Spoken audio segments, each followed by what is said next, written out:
اعوذ باللہ من الشیطان الرجیم بسم اللہ الرحمن الرحیم وبہ نستعین وہو خیر ناصر ومعین وصلی اللہ علی سیدنا مولانا بالقاسم محمد وآلہ الطیبین الطاہرین وصحبہ المنتجبین ولعنۃ اللہ علی اعدائہم اجمعین اما بعد قال الحکیم فی قرآن الکریم بسم اللہ الرحمن الرحیم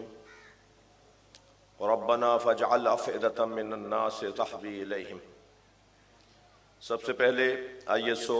کراچی یونیورسٹی شیخ الجامعہ جناب راقی صاحب، ان کی معاون محترمہ مولانا عروج زیدی صاحب، نظم جلسہ کو برقرار رکھنے کے لیے ناظمین، معتممین، منتظمین، اساتذہ، مختلف تنظیموں کے نمائندگان، طلباء و طالبات، السلام علیکم۔ پروردگار عالم کا شکر ہے کہ اس نے ہمیں ایک مرتبہ پھر ایسے موضوع سے جڑنے کی توفیق عطا فرمائی ہے جو موضوع اس موضوع سے شاید زیادہ ہماری ضرورت ہے۔ سید الشہداء امام حسین علیہ السلام کی شخصیت دو پہلوؤں سے اور دو دید اور دو نگاہوں اور دو اینکوں سے دیکھی جائے گی۔ ایک دید یہ ہے کہ آپ کون ہیں، آپ کی شخصیت کیا ہے، آپ کا مقام اور آپ کی منزلت کیا ہے، آپ کی فضیلت اور آپ کی اہمیت۔ آپ حسین ابن علی سے زیادہ جو آپ نے اپنا وجود، اپنی قربانی اور اپنی شخصیت سے اپنا تعارف کروایا ہے وہ کیا؟ یہ ہے کہ ہمیں نبی مکرم سے نسبت کی بنیاد پر امام حسین علیہ السلام سے پیار کرنے کا حکم دیا گیا ہے۔ قُلْ لَا أَسْأَلُكُمْ عَلَيْهِ أَجْرًا إِلَّا الْمَوَدَّةَ فِي الْقُرْبَى۔ نبی مکرم نے اللہ کے حکم سے یہ امت کو پیغام دیا کہ مجھے میری محنت کے بدلے میں کچھ نہیں چاہیے۔ لا أسألكم، مجھے کچھ نہیں چاہیے، میں کچھ نہیں مانگ رہا، إِلَّا الْمَوَدَّةَ فِي الْقُرْبَى۔ میری اس محنت، مشقت، ہجرتیں، صعوبتیں، وہ جو پتھر کھائے، وہ جو تانے سنے، وہ جو بدتمیزیاں، بے ادبیاں سنی، برداشت کی، وہ جو میں نے صعوبتیں اس حد تک برداشت کی کہ ما اُوذِیَ نبی قط کما اُوذِیت، کسی نبی کو اتنی اذیتوں کا سامنا کرنا نہیں پڑا جتنا اکیلے مجھ مصطفیٰ نے اذیتیں اٹھائی ہیں۔ تمام نبیوں کی تکلیفیں ایک طرف اور ہمارے نبی کی ہدایت بشر کی راہ میں انسان کو انسان بنانے کے راستے میں جو تکلیفیں ہیں وہ نبی خود فرما رہے ہیں کہ سارے نبیوں کی ایک طرف، حضرت ایوب کو ذہن میں رکھیے گا، حضرت نوح علیہ السلام کو ذہن میں رکھیے گا، ان سارے نبیوں کی محنتیں، مشقتیں، تکلیفیں ایک طرف اور حضرت فرما رہے ہیں میری تکلیف ایک طرف۔ اب مجھے اتنی تکلیف اٹھانے کے بعد بھی میں تم سے اس کے بدلے میں کچھ نہیں چاہتا، میں کچھ نہیں چاہتا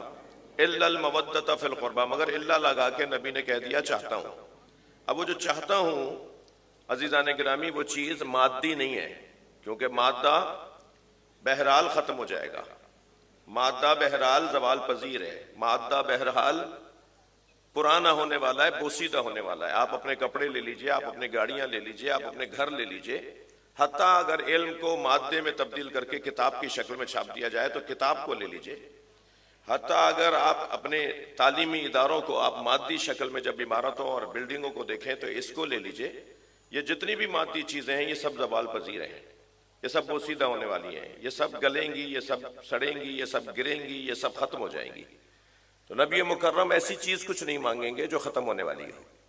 نبی مکرم ایک دائمی چیز اللہ کی طرف سے مانگ رہے ہیں،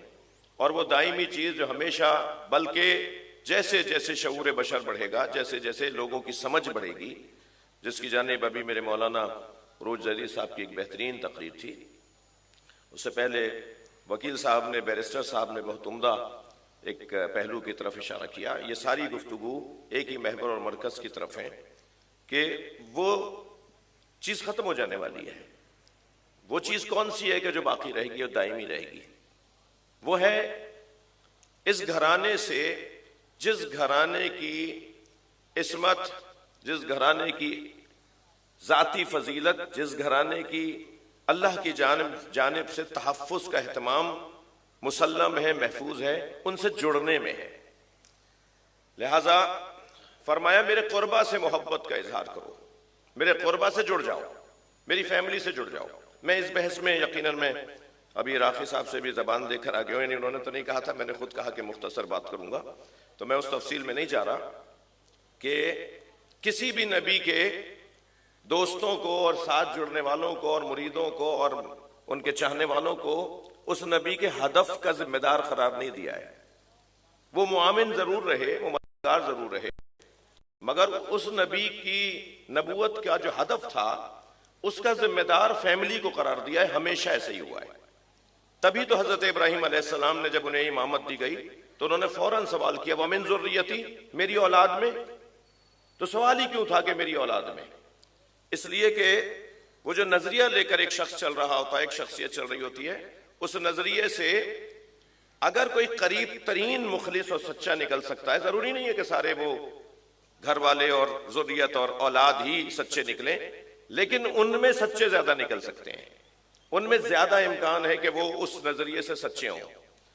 لہذا حضرت ابراہیم بھی اپنی اولاد میں امامت کا تصور دے رہے ہیں، اور اللہ نے کسی بھی نبی کے ہاں ایسا نہیں کیا، بلکہ ہر نبی کے ہاں حضرت داؤد کو، حضرت موسیٰ کو، حضرت ابراہیم کو، حضرت اسماعیل کو، یہ سارے جو ہدایت کا نظام رہا ہے وہ قریب ترین لوگوں کے حوالے کیا گیا ہے، کیونکہ وہ خونی رشتہ دار ہوتے ہیں.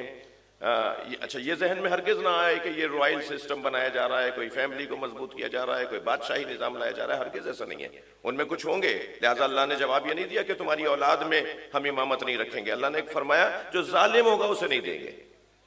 یعنی اولاد میں بھی کیٹیگری ہے، اولاد میں بھی طبقہ بندی ہوگی کہ جو معیار پر ہوگا، ہم معیاری اولاد ہوگی تو اسے ہم ترجیح دیں گے. اگر تمہارے اہداف اور مقصد سے قریب تر ہوں گے اور اولاد ہوگی تو ہم اسے ترجیح دیں گے. لا ینال عہد الظالمین، ہمارا یہ عہدہ امامت اور ہدایت ظالموں تک نہیں پہنچے گا. اس کا مطلب یہ ہے کہ تمہاری اولاد میں جو ظالم ہوں گے انہیں ہم امام نہیں بنائیں گے، تمہاری اولاد میں جو ظالم نہیں ہوں گے انہیں ہم یہ منصب دے دیں گے. غرض یہ جو نبی فرما رہے ہیں میرے قربا سے محبت کا اظہار کرو، قرابت داروں سے، میری فیملی سے محبت کا اظہار کرو، یہ ایک قول، ایک فرمان، ایک حکم الہی خود نبی نے ایسا کر کے دکھایا. صحیح مسلم کی روایت، کتب شیعہ کی روایات، اذکرکم فی اہل بیتی، اذکرکم فی اہل بیتی، اذکرکم فی اہل بیتی. آپ نے ایک جگہ پر 3 مرتبہ یہ جملہ ارشاد فرمایا، میرے اہل بیت کے بارے میں اللہ سے ڈرنا. اذکرکم اللہ فی اہل بیتی، میرے اہل بیت کے بارے میں اللہ سے ڈرنا. اور پھر کبھی نماز میں ہیں اور حسین علیہ السلام پشت پر آ کر بیٹھ گئے تو سجدے کو طول دے رہے ہیں، حسین مولا کو ہٹا نہیں رہے، کوئی اشارہ دے کر، کوئی ہاتھ پکڑ کر اتار نہیں رہے، اللہ کی عبادت میں شریک قرار دے رہے ہیں. اللہ کے تصور کے ساتھ حسین کا تصور کیسے آ رہا ہے؟ اور یہ میری اور آپ کی نماز نہیں ہے، یہ نبی کی نماز ہے، جو ہے ہی نماز، جو خود نماز ہے. گود میں اٹھانا، پیار کا اظہار کرنا، محبت کا اظہار کرنا، حسین سے پیار کرنے والوں سے پیار کرنا، متعدد واقعات. تو یہ ایک پہلو ہے امام حسین کی شخصیت کا کہ آپ کو جو نسبت ہے نبی کے ساتھ، اس نسبت کا تقاضا ہے کہ ہر شخص ان سے پیار کرے، ان سے محبت کرے، کیونکہ ان سے پیار کرنا سنت نبی ہے، کیونکہ ان کا احترام کرنا سنت پیغمبر ہے. یہ ایک پہلو ہے امام حسین کی شخصیت کا. اور یہ سب کچھ کیوں کروایا گیا وہ دوسرا پہلو ہے، اور وہ پہلو ہے امام حسین کی وہ قربانی جو آپ نے کربلا کے میدان میں، اور اس سے پہلے ہم صرف 2 محرم سے اور 10 محرم 8 دنوں میں امام حسین کو تلاش کرتے ہیں، جبکہ ہرگز ایسا نہیں ہے. آپ اپنے نانا کے زمانے میں، آپ اپنے بابا کے زمانے میں، پھر آپ اپنے بھائی کے زمانے میں. مجھے توفیق ہوئی ہے آیت اللہ رسول محلاتی جو مقام معظم رہبری کے دفتر کے مسئولین میں سے ہیں، ان کی کتاب زندگانی امام حسین، جس کا اردو ترجمہ ہم نے کیا تو اس کا نام رکھا حیات جاویدان امام حسین علیہ السلام۔ اس میں امام حسین علیہ السلام کی جو 56 برس کی عمر ہے نا، امام کربلا میں 56 سال کی ظاہری سن و سال میں تھے جو شہید ہوئے، آیت اللہ رسول ملہاتی نے وہ 56 سال کی زندگی کو اس کے اندر لکھا ہے کہ نانا کے زمانے میں کیسے تھے، اپنے بابا کے زمانے میں کیا واقعات گزرے، بھائیوں کے ساتھ، بھائی کے ساتھ کیسا رہا، پھر بھائی کی شہادت کے بعد 10 سال تک کربلا میں اور امام حسن کی شہادت میں 10 سال کا گیپ ہے۔ امام حسن کی شہادت اور امام حسین کی شہادت کے درمیان 10 سال کا دورہ نہیں ہے۔ 10 سال کو 10 دن بہت قیمتی ہو سکتے ہیں، 10 گھنٹے بہت قیمتی ہو سکتے ہیں، یہ تو 10 سال ہیں۔ کیا ہے اس کے اندر غرض؟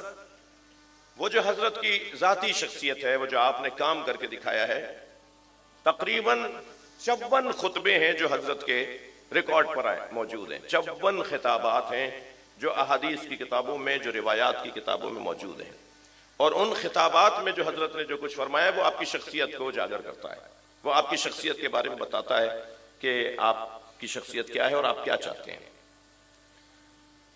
تو یہ جو دوسرا پہلو ہے، یہ ہماری ضرورت ہے،